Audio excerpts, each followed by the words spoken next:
Good morning everyone! Get ready with me. Nilang tayo for today's video. Okay, maliligo lang ako.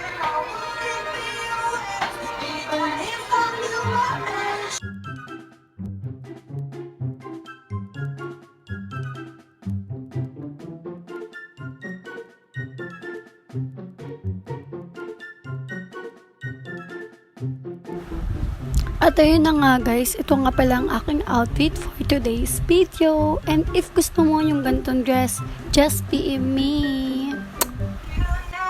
Hi guys, so isi-share ko sa inyo yung bagong sunscreen na gagamitin ko. Hoy, ngayon lang, try lang natin siya kung maganda ba talaga siya sa akin. So let's go. This sa R, ewan ko, dinosaur, ewan ko. Beauty Skincare. Sunscreen Instant Protection Skin Color, SPF 90 na siya, be. Be! So let's jump. Eh, pero malang kakaging, yun siya guys. Bukas na pala. So let's try this. Ay, hindi pa bukas. So let's open this. Uy, let's open this.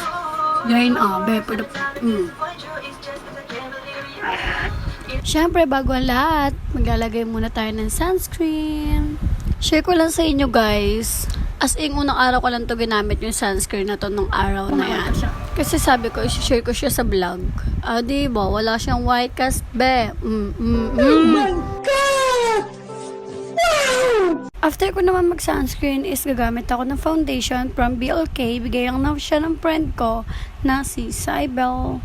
And ang susunod naman natin is yung aloe vera soothing oil. Mula starting talaga sa pag-vlog ko, ito talaga yung ginagamit ko na lip balm. Na kulay green siya, pero kapag inano mo siya sa lips is magpipink siya. Huy! Then ayun, after natin mag-soothing oil is gagamit naman ako ng lipstick na Happy Skin from my friend Joanne Kuyaka.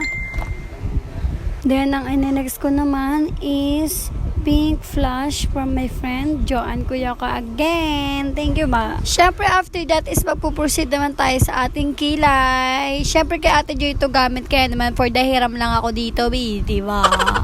Then susunod naman natin yung highlighter. Char! Contour to guys. Akala ko rin highlighter ito. Sorry na!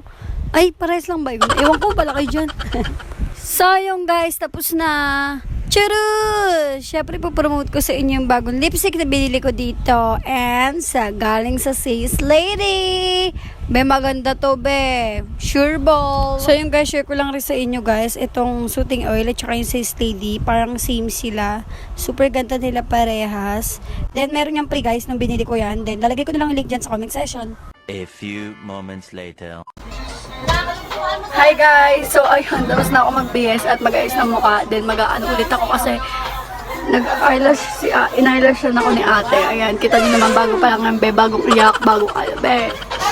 Ewan ko every time na nag-eyelash ako, ina-eylashan ako, is lagi ako naluluha. Normal lang ba yun o hindi? Sabihin nyo.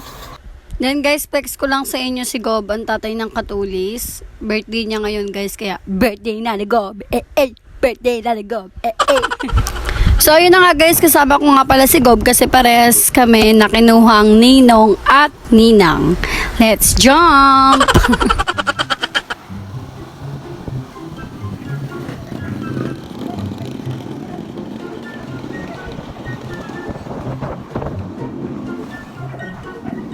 A few moments later. At ayun na nga guys, nandito na kami, kaya naman mamaya mag-update ako pagtapos natin pagkainan na! Yay! Huy! Bakang pagkain. At ayun na nga guys, kung napapansin nyo, hindi kami sabay-sabay dumating kasi nagmotor kami ni Gob dahil nga baka nga umulan, kaya for the madali kami at hindi rin kami kasya sa kotse. Huy! Sino kayo dyan? So yung guys, ito nga pala yung batang bibinyagan. Huy! Bago kong inaanak yan! Sipa, baby pa. Ang sabi na, mama.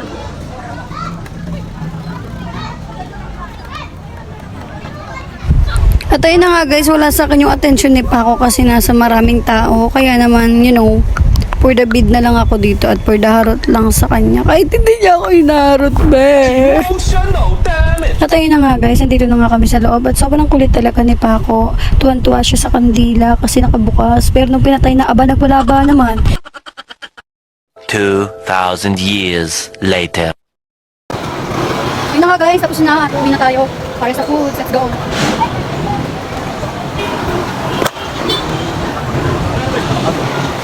guys. Ay, maabot na. Natay na nga guys, nabibidyo ko pa uwi. Kaso nga lang umulan, kaya naman tinigil ko na. So, yun lang guys. Thank you for watching.